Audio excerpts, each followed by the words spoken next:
Et salut, alors dans cette vidéo, on se retrouve sur Excel pour parler de la SCE intraclasse, donc dans le cadre de l'analyse de variance pour le test de Fisher.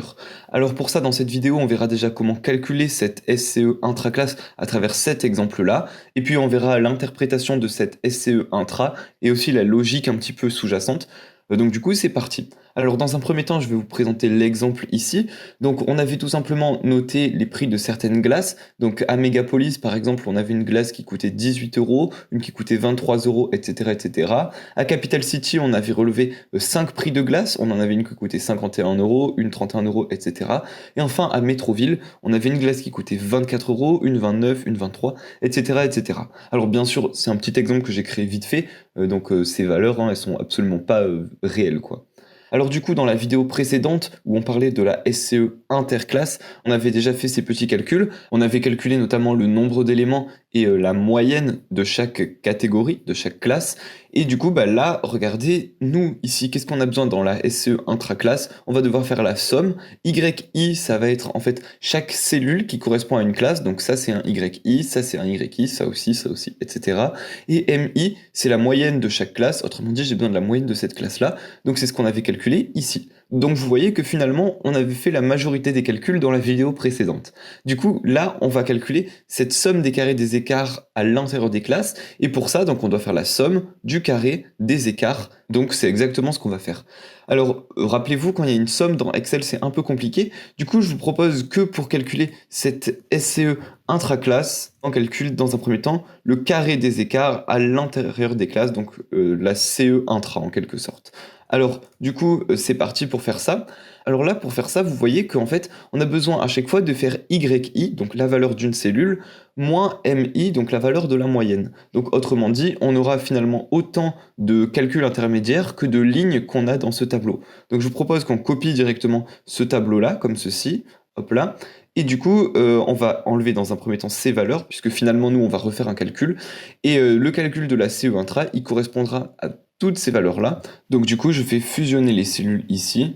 Voilà, et comme ça, on peut calculer notre CE intraclasse. Alors du coup, le calcul, c'était quoi? Dans un premier temps, je vais faire YI, donc je vais faire, pour cette première cellule, je vais faire ça, donc là, je vais écrire égal, dans un premier temps, cette valeur-là. Ensuite, moins MI, alors MI, c'est la moyenne associée à la classe. La moyenne associée à la classe Megapolis, on avait dit que c'était 35, donc du coup, je vais faire moins, et je vais sélectionner cette valeur-là. Et ensuite, on va mettre le tout au carré. Alors pour ça, je vais avoir besoin de mettre des parenthèses au début et à la fin, et je vais mettre au carré, donc avec un petit chapeau et un 2 comme ceci. Et je fais entrer, et là vous voyez que j'ai réussi à calculer ma première valeur. Alors ensuite je vais pouvoir tout simplement étirer la formule, mais là vous allez voir, en fait il y a un petit problème. Par exemple, si on vérifie, ici, ce qu'on va faire, c'est que normalement on est censé faire donc YI moins MI au carré, donc là on a bien YI ici, et là sauf qu'on est censé avoir moins MI, donc moins la moyenne, on est censé en fait avoir que cette cellule rouge ici, elle est là. Autrement dit, nous on aimerait bien que notre cellule rouge ne bouge pas dans ce sens-là. Alors du coup, je vais revenir à cette formule, et nous du coup on aimerait bien donc que la cellule rouge, cette cellule-là, elle reste fixe dans ce sens-là, autrement dit c'est le sens des chiffres, donc je vais mettre un petit dollar devant le chiffre 13, comme ça je vais dire à la cellule rouge qu'elle reste tout le temps dans la ligne qui correspond au chiffre 13. Elle restera tout le temps dans cette ligne-là. Et là, si j'étire ma formule, alors hop, comme ceci jusque-là, et bien là, vous voyez que par exemple, si je vérifie avec cette valeur-là, on a bien YI moins MI au carré. Donc c'est génial. Et un deuxième petit problème, c'est que regardez, là, on trouve une valeur.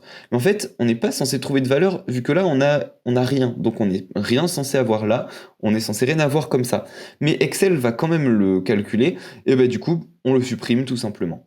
Et maintenant, ce que je vais devoir faire, c'est que vu que je veux la somme à chaque fois de YI moins MI au carré, il va falloir que je fasse ça pour toutes les classes.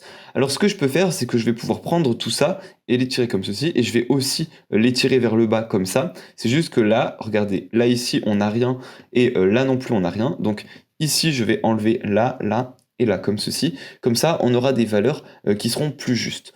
Voilà. Ensuite, pour faire donc la somme des carrés des écarts à l'intérieur des classes, donc la SCE intra, il faut tout simplement que je fasse la somme de ce que je viens de calculer. Autrement dit, là, je vais faire tout simplement égal somme, comme ceci. Voilà, c'est celui-ci.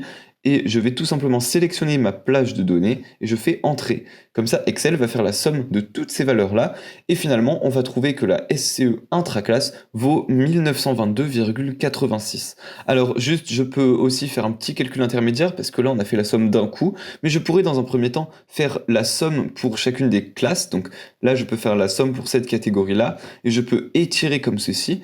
Voilà, et là, au lieu de dire que c'est la somme directement, je peux écrire directement que ça, c'est la somme de tout ça, comme ceci. On trouve exactement le même calcul, hein, c'est la même chose, sauf que au lieu de faire la somme en une étape, on l'a fait en deux étapes, mais ça change rien du tout.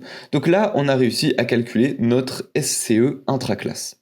Voilà, alors j'ai rapidement tout mis en forme ici, et je propose maintenant qu'on voit comment fonctionne cette SCE intra. Alors ce qui se passe, c'est que lors du calcul de la SCE intra, on va faire à chaque fois la valeur d'une cellule moins sa moyenne. Autrement dit, on va faire cette valeur moins la moyenne, donc on met au carré, plus cette valeur moins la moyenne au carré, etc. etc. Autrement dit, si ici par exemple, je dis que toutes les valeurs sont les mêmes que la moyenne. Par exemple là, si je mettais que des 1000, regardez, hop, je vais mettre 1000 ici, j'étire jusqu'en bas, et bien là ce qui va se passer, c'est que dans cette cellule-là, on va faire 1000 moins 1000 ici, et on va mettre ça au carré, comme ceci, plus 1000 moins 1000 au carré, etc. Donc vous voyez bien que chaque fois on va trouver des zéros partout. Donc finalement, pour cette classe-là, la somme des carrés des écarts de cette classe-là vaudra 0. Et c'est bien ce qu'on a ici. Alors du coup, vous comprenez un petit peu que finalement, cette SCE intraclasse, alors intra ça veut dire à l'intérieur, cette SCE intra, elle montre l'hétérogénéité des valeurs à l'intérieur des classes.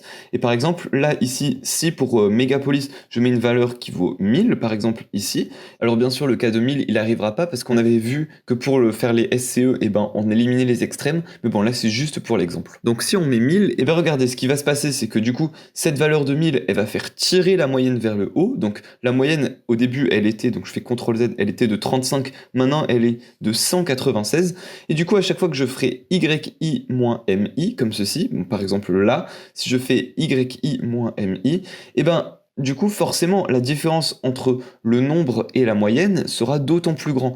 Donc en plus, si je mets au carré, ce sera encore plus grand. Et donc du coup, c'est pour ça que là, vous voyez qu'on passe. Donc là, si je refais CTRL-Z, donc on avait 34. Donc on avait une somme des carrés des écarts à l'intérieur de la classe Mégapolis qui valait 1208. Si maintenant je remplace par 1000 ici, j'ai 776 906. Donc vous voyez finalement que en fait, c'est plutôt cool d'utiliser la moyenne, puisque à chaque fois qu'on fait la différence entre une valeur et sa moyenne, ça nous renseigne en quelque sorte sur l'hétérogénéité des valeurs, puisqu'à chaque fois, on va les comparer par rapport à la moyenne. Voilà, alors maintenant je vous propose rapidement qu'on interprète les valeurs qu'on a trouvées ici pour les SCE intraclasses de chacune des classes. Par exemple, regardez, la SCE intraclasse pour la classe de Métroville, cette SCE intra, elle vaut 278,9. Donc du coup, là on voit qu'elle est plus petite que par exemple la SCE intra à Mégapolis. Et donc ça veut dire quoi? Vu qu'elle est plus petite, ça veut tout simplement dire que les valeurs sont plus homogènes. Tandis que ici, les valeurs à l'intérieur de la classe Mégapolis sont plus hétérogènes.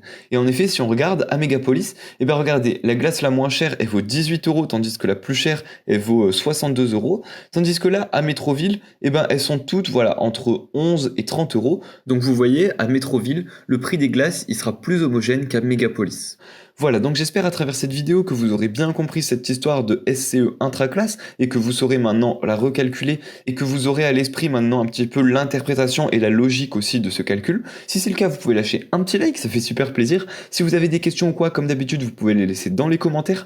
Et nous, on se retrouve dans la vidéo suivante pour parler de la SCE totale. Du coup, à tout de suite.